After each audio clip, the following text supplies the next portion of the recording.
La nature avec ses incroyables mystères ne cessera sans doute jamais de nous épater.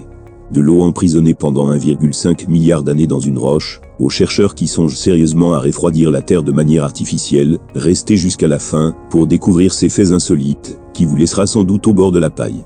Les scientifiques ont découvert de l'eau emprisonnée dans une roche depuis plus d'1 milliard d'années. L'eau peut contenir des microbes qui ont évolué indépendamment du monde de la surface, et c'est une découverte qui donne un nouvel espoir à la recherche de la vie sur d'autres planètes. Les échantillons d'eau provenaient de trous, forés par des mineurs d'or près de la petite ville de Timmins en Ontario, à environ 350 000 au nord de Toronto. Profondément dans le substrat rocheux canadien, les mineurs forent des trous, et prélèvent des échantillons.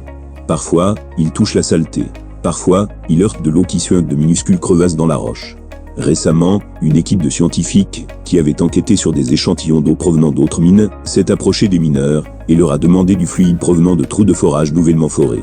Greg Holland, géochimiste à l'université de Lancaster en Angleterre, et ses collègues voulaient savoir combien de temps ce fluide était resté piégé dans la roche.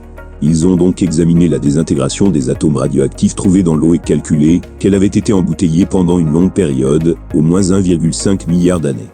Il pourrait avoir 1 milliard d'années de plus.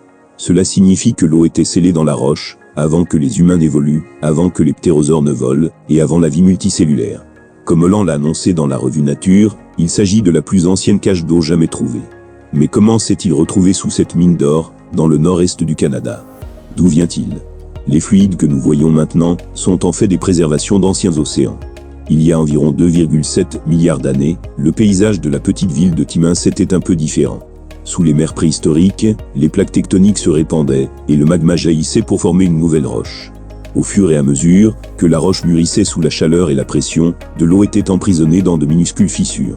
La roche a dérivé autour du globe pendant des éons, aidant à former des continents et des chaînes de montagnes, tout en gardant sa cargaison d'eau scellée à l'intérieur. Il a réussi à rester isolé pendant près de la moitié de la durée de vie de la Terre. C'est une capsule temporelle. Et cela ne tient pas seulement la route. Il y a beaucoup d'hydrogène dans ces échantillons. C'est important, parce que l'hydrogène est la nourriture de certains micro-organismes. Des microbes mangeurs d'hydrogène ont été découverts dans les profondeurs d'océan et dans les mines sud-africaines, où les réactions chimiques dans les roches produisent un approvisionnement régulier en hydrogène. Et cet hydrogène pourrait fournir l'énergie nécessaire à la vie pour survivre dans l'isolement pendant 2 milliards d'années. Les collègues de Holland testent actuellement les échantillons d'eau pour détecter la présence de microbes. Ils espèrent avoir des résultats d'ici 1 an. Si la vie était trouvée, elle aurait évolué distinctement du monde de la surface et pourrait donner un aperçu unique des premières formes de vie sur Terre. Sa découverte donnerait également de l'espoir aux personnes en quête de vie, dans des endroits encore plus reculés.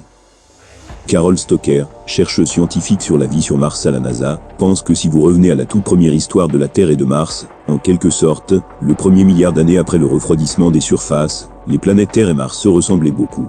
Les deux planètes avaient de vastes océans de surface et des atmosphères épaisses. La logique est que si cela s'est produit sur Terre, pourquoi cela n'aurait-il pas dû se produire sur Mars? Au fur et à mesure que Mars devenait plus froid et plus sec, la vie en surface serait morte. Mais les microbes martiens pourraient encore survivre au plus profond de la croûte terrestre, préservés dans des poches d'eau isolées, tout comme celles trouvées dans ce substrat rocheux canadien. Parlons maintenant de réchauffement climatique et d'environnement. Les chercheurs songent sérieusement à refroidir la Terre de manière artificielle, mais la vraie question est de savoir si cela est une bonne idée. Pouvez-vous concevoir que la Terre puisse être refroidie artificiellement? Une idée qui peut sembler à la fois absurde, mais séduisante puisqu'elle nous permettrait de ne plus autant stresser sur l'avenir de notre planète. Une organisation américaine à but non lucratif spécialisée dans la protection du climat, dénommée Silver Lining, se penche justement sur ce domaine d'études pour découvrir les avantages de cette méthode et, surtout, ses inconvénients. Le mercredi 28 octobre dernier, Silver Lining a déclaré qu'il lançait un projet de recherche dans la géo-ingénierie solaire. Pour ce faire, l'organisation a alloué 2,6 millions d'euros de subventions dans 5 programmes de recherche. Vous vous demandez sans doute comment vont-ils s'y prendre. En fait, ce procédé consiste à imiter le phénomène naturel issu des éruptions volcaniques au cours desquelles des nuages de cendres sont rejetés dans l'atmosphère. En 1991, il a été observé que l'éruption du stratovolcan Pinatubo aux Philippines a recraché des millions de tonnes de dioxyde de soufre dans l'atmosphère. Cela eut pour conséquence de réduire la température au niveau mondial d'1 demi-degré environ en 1992. Les chercheurs cherchent ainsi à envoyer des particules dans l'atmosphère pour réfléchir les rayons du soleil et les renvoyer dans l'espace. Chris Sacca, cofondateur de Lower Bon Capital, une entreprise d'investissement qui finance Silver Lining, a déclaré que même si la décarbonisation est nécessaire, cela prendrait au moins 20 ans. Or, il est impératif d'explorer d'autres solutions, comme la réflexion de la lumière, pour éviter de condamner d'innombrables vies, espèces et écosystèmes. Malgré tout, les scientifiques n'ont aucune certitude sur l'efficacité de cette technique, d'autant plus que les effets secondaires liés à un tel procédé restent pour l'instant inconnus. D'où tout l'intérêt des programmes d'études lancés par Silver Lining pour identifier les conséquences négatives que pourrait avoir la géo-ingénierie solaire sur les écosystèmes mondiaux.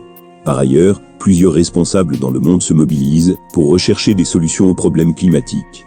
Par exemple, le Congrès américain a offert 3,4 millions d'euros à l'Agence américaine d'observation océanique et atmosphérique en décembre 2019 pour étudier les tenants et aboutissants de la géo-ingénierie solaire. De même, l'Australie est actuellement en train de mener des expériences pour savoir si cette méthode pourrait sauver la grande barrière de corail. En tout cas, si le refroidissement artificiel de la Terre avait pu être perçu comme une solution farfelue auparavant, plus de scientifiques commencent à la considérer comme une option sérieuse pour protéger, même à court terme, notre planète du réchauffement climatique. L'Assemblée des Nations Unies a même abordé cette solution lors de sa réunion en juin 2019 au Kenya.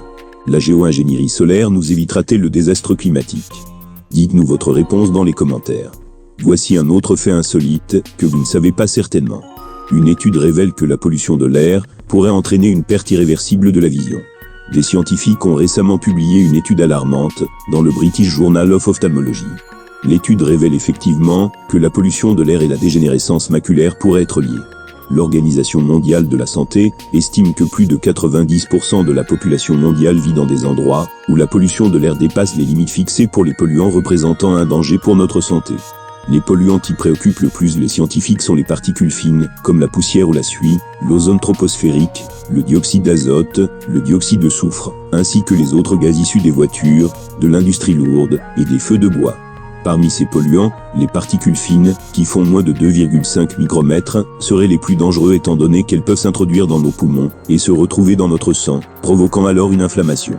Actuellement, la pollution de l'air serait responsable de 43% des décès liés à une maladie pulmonaire obstructive chronique, et responsable de plus d'un quart des décès dus au cancer du poumon, aux maladies cardiaques, ainsi qu'aux accidents vasculaires cérébraux. Dans leur étude, les scientifiques ont fait le choix d'observer le lien entre la pollution de l'air et la dégénérescence maculaire, une maladie oculaire liée à l'âge, et qui peut entraîner une cécité irréversible. Pour mener cette étude, les chercheurs se sont basés sur les données de plusieurs milliers de personnes inscrites dans la biobanque britannique. Ils ont également estimé les niveaux annuels de pollution de l'air autour de leur maison grâce à d'autres données libres d'accès. L'étude a commencé en 2006, et environ 116 000 personnes ont été invitées à signaler si leur médecin leur avait diagnostiqué une dégénérescence maculaire.